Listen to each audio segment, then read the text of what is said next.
Hello everyone. I would like to talk about today of a very interesting topic and one of my favorite topics actually. And the title of this episode is Walk of the Gentle. And what we begin to see is that when you are walking in life, there are moments where you have to run, because something's coming or some things you have to move and you have to be quick on your feet. But there are also moments in life where some poets have beautifully said that the way you walk, let it be as if it's your feet are kissing the earth, as if when you're walking, you are not one with everything through an ideology, but you are in a sense present with all existence. And so when you are, a profound thing happens in your experience.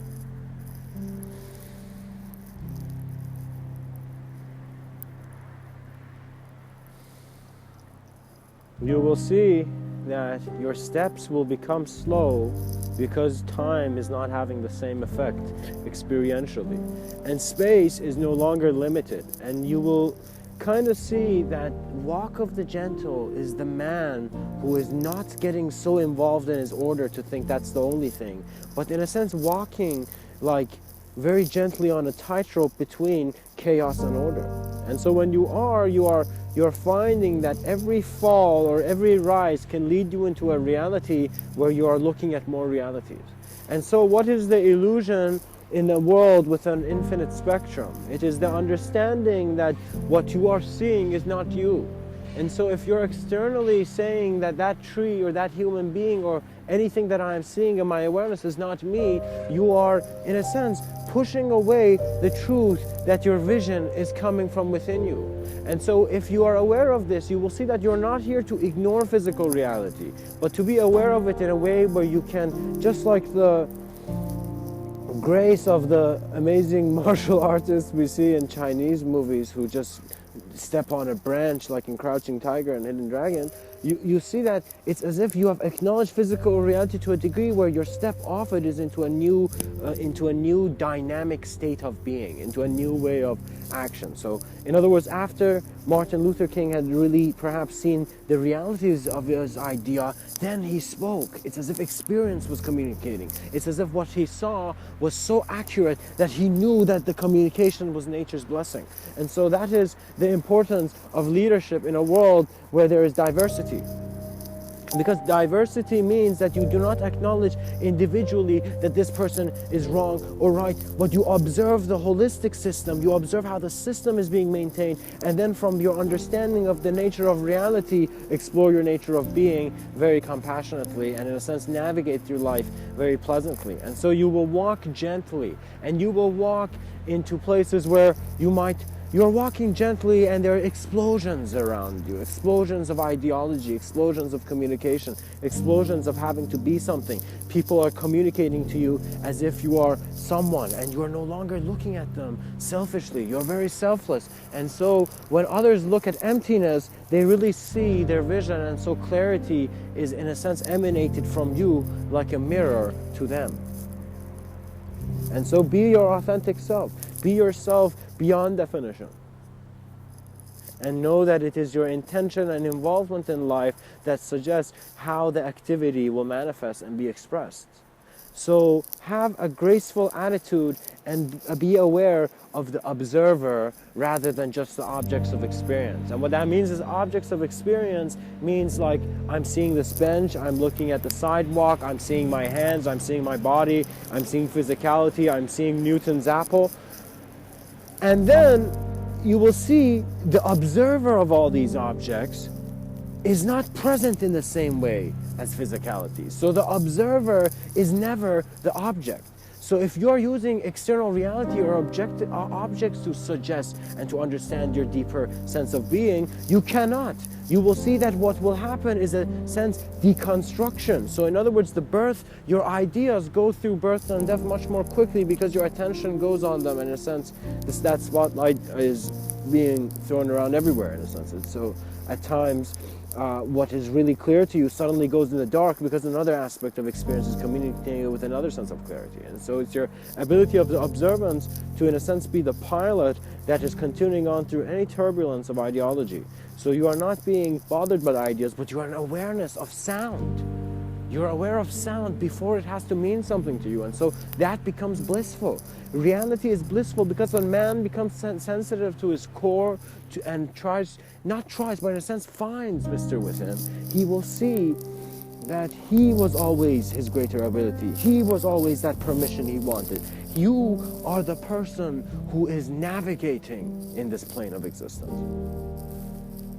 And so to walk gently means to have an existential tolerance, an existential allowance, to grant others their senses of being. So if a person comes to me, I do not want to break them and change them immediately to someone in my reality. I have the grace of communicating when it's needed. So in other words, you see animals, for example, the lion is not constantly killing cows and just saving food for the winter. It eats when it's hungry. So similarly, man is not an animal in that way, but man must understand that his communication must come out when it's required. So just like how the lion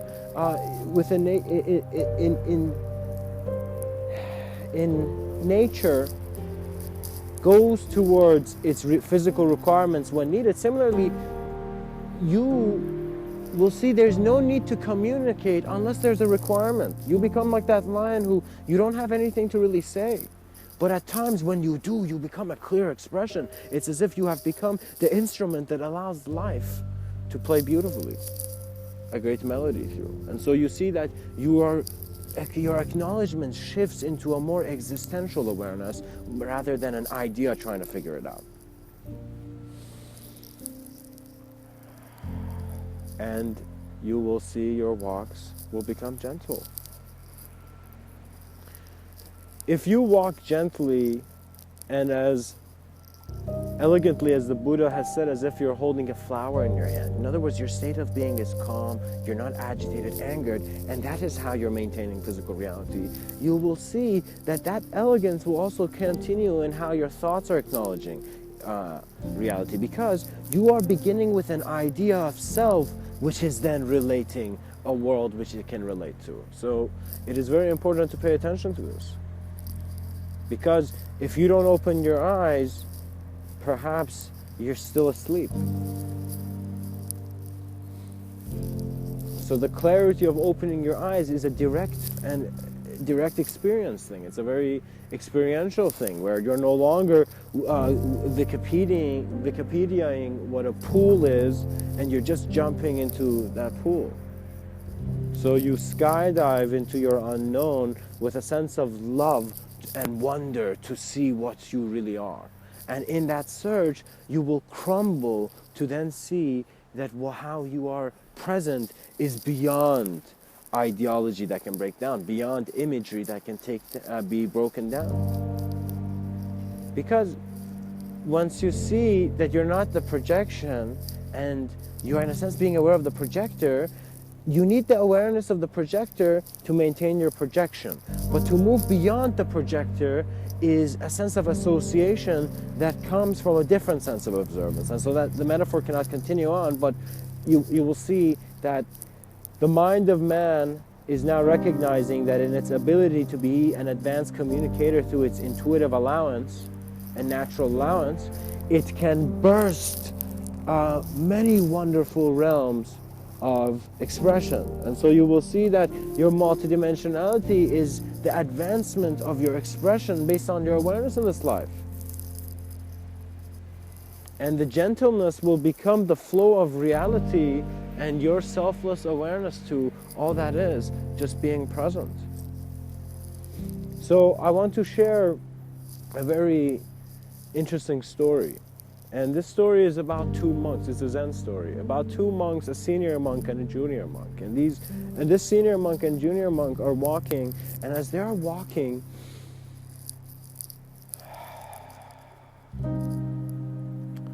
they see a very attractive woman. And this attractive woman is caught and she can't cross the road because there's water or some dilemma.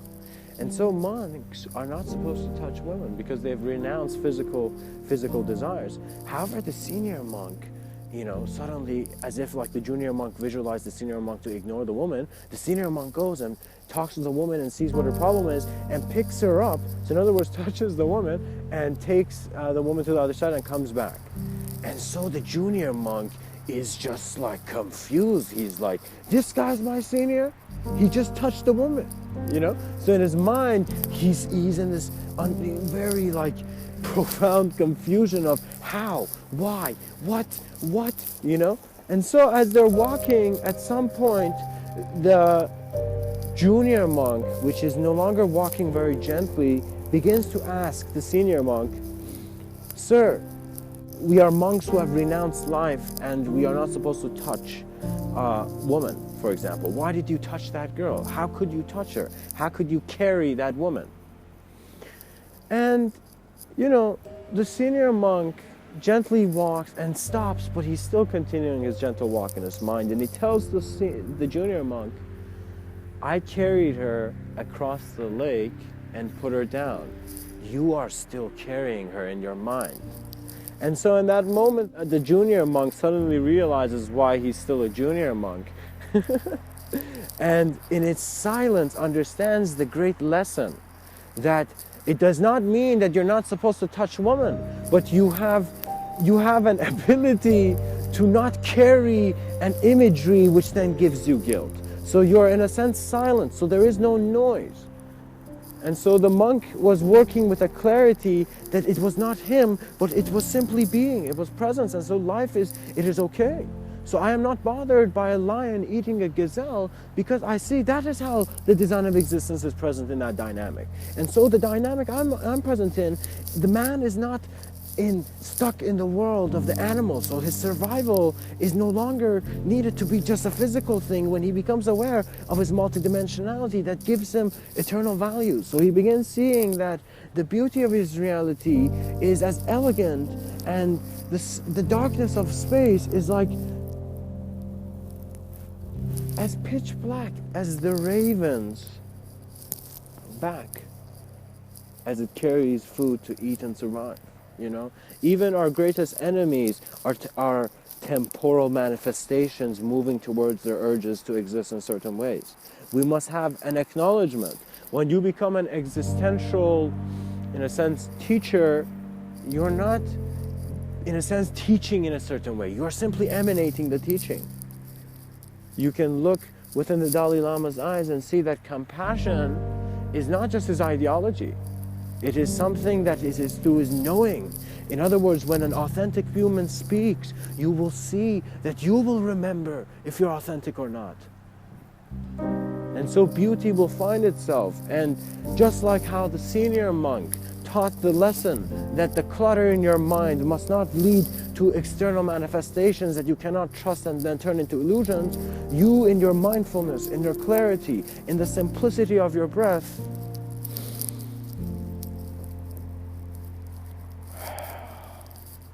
hold the planet like a rosary in which conception is not just a choice, but the choice of all that is, if it knows itself. In an instant, reality can become real, and in an instant, the unreal can become real. And you will see that it is your ability and mindfulness to acknowledge, and in other words, shut the doors of the rooms that you enter very peacefully and have an observant view to not get caught. And what that means is that some people think that if there's a bad idea or there's a negative idea which they're confronted in, which they just need to, in a sense, stop thinking about it or stop having their attention on it. But in a sense, no. You need to co-create a sense of acknowledgement of that problem, which then, in your full allowance to confront the problem, then you are the knowing of the answer. So your problem is pretty much the edge of the building, which is saying that you can fall if you come close. But when you go close, you see that you do not fall, but you also get a greater understanding and get views, for example, that you did not have before. So you begin to see what's on the street, for example, and you can't see that from the center of the roof. So it's important. to know that your importance is an existential sense of knowing and being that has unspeakable dimensions. And so the mystic is always the lover of the unknown. And so your walks are gentle because you know your presence, and you are not a personality that thinks it is present. You know it in a sense that you realize that when people look into your eyes, they will see that this plant knows the light that it's growing in.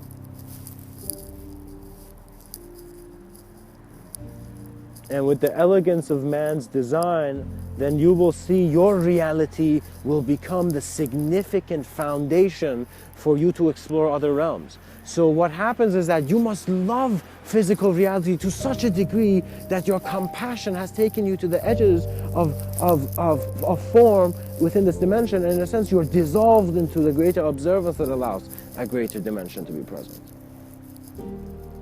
So be playful in how you're alive, and see that playfulness is the allowance to continue in the direction of the cosmic stream. So follow your intuition and see that feelings are also great teachers, just like ideology. In other words, all the knowledge that we get from ideology, if you observe an emotion, you get emotional understanding. So for example, when someone talks about, let's say you talk about, for example, the beauty in nature. That is talking about, when I say words, in a sense activate more words into the minds of the listener. So when I say, for example, apple, you hear an apple. So you're thinking of, in regards to a thought sense of an apple. However, there are manners and ways of awareness and self-awareness that you see that your internal dimension begins having more of a significance than your external, because your awareness and the way you're looking at life is more expansive. So there are even some people who they may choose not to acknowledge the collective intelligence, but if the collective consciousness, in a sense, has the design to be expressed through the being, in other words, there is the presence acknowledgement and agreed flow, reality stems into many experiences that are fueled by the probabilities of the vision of the most tiniest aspects of reality. So you will see that if there was a being to look at the spectrum of all the beings that could exist, so if there was, let's say, a grand painter, and this painter, let us say, is one beyond. It's beyond what we can see. So it is the one who's drawing, who knows everything in the galaxy, this painter. And so this painter sees that humanity is one color, let's say other life forms are one color, other shapes and images are one color. Now, you would wonder, how is man present when he's aware of greater presence? It is not always through a sense of hierarchy. In other words, once you acknowledge a sense of energy, it is not a sense of hierarchy, it's just a multidimensional aspect of another presence of reality simultaneously here. So the acknowledgement of simultaneous realities will not be real to you unless it is experientially open to you. And experientially, when it opens to you, you need to have a sensitivity in observing your emotions and also where your emotions are emanating from. And not emanating, but originating from. So where is it coming from? Where is your reality coming from? And that is a very deep question, and it requires you to look at your depths. Because people think that looking or thinking too deep is wrong, it's bad. Thinking too deep means I'm going to check my room one more time for the keys, for the car keys, you know? That's simply it, rather than just looking once and saying it's not there. It is an existential engagement. It is the spotlight of attention, seeing that it is more than the reflection in the mirror.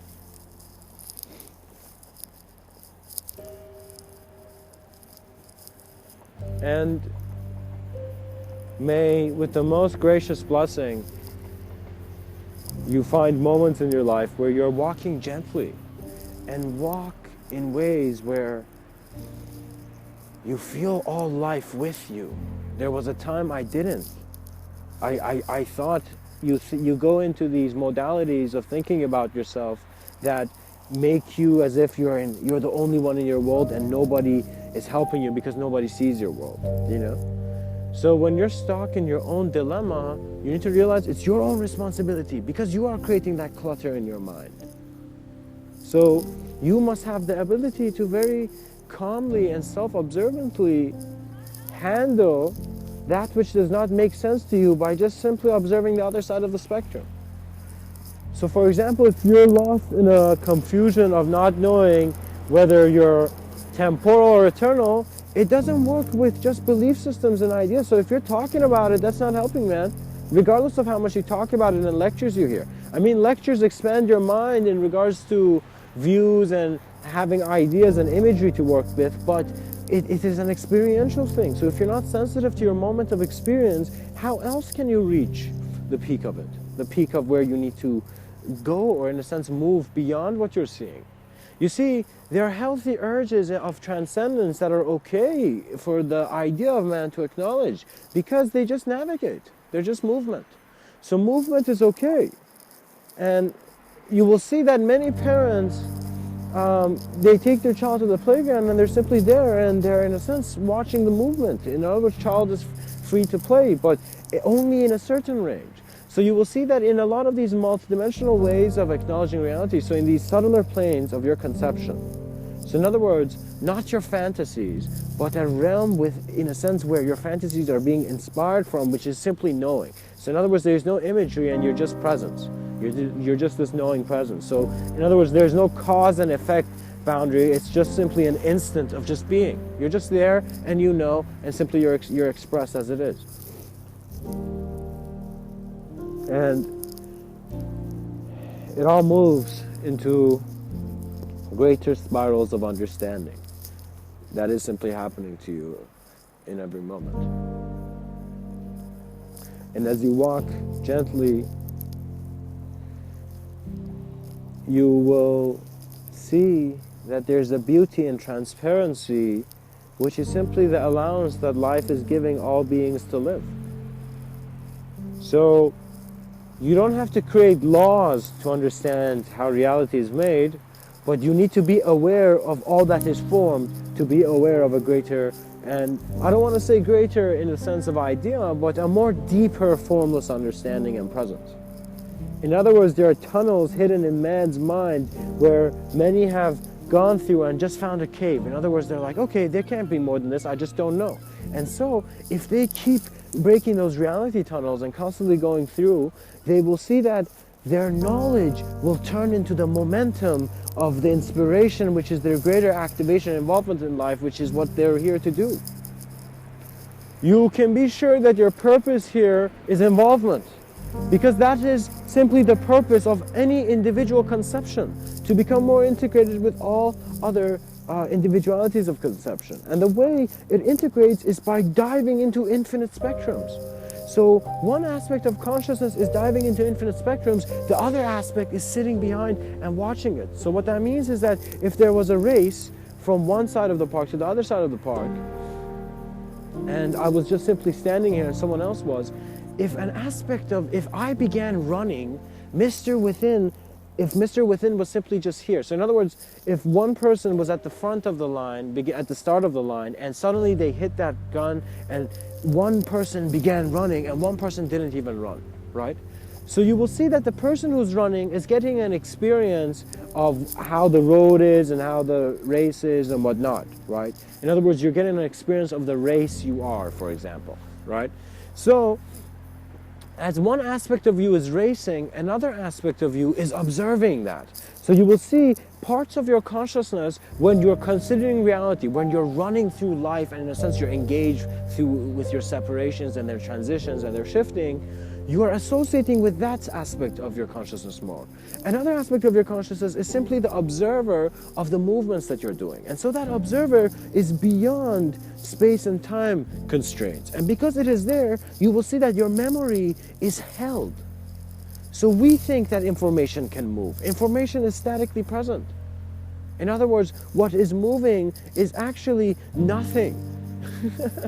But in that nothing, there is everything which can be conceived to move. So it's a multidimensional acknowledgement of reality, which makes you see that a paradox was trying to explain to you that man's intelligence is not just man's intelligence, but it is different aspects of self-consideration with many different of selves present simultaneously, present at once.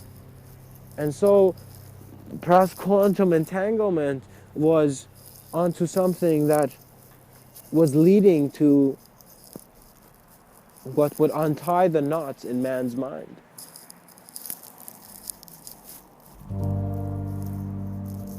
And the gentle will remember that they are wise. And I hope you have a great walk. Much blessings and namaste.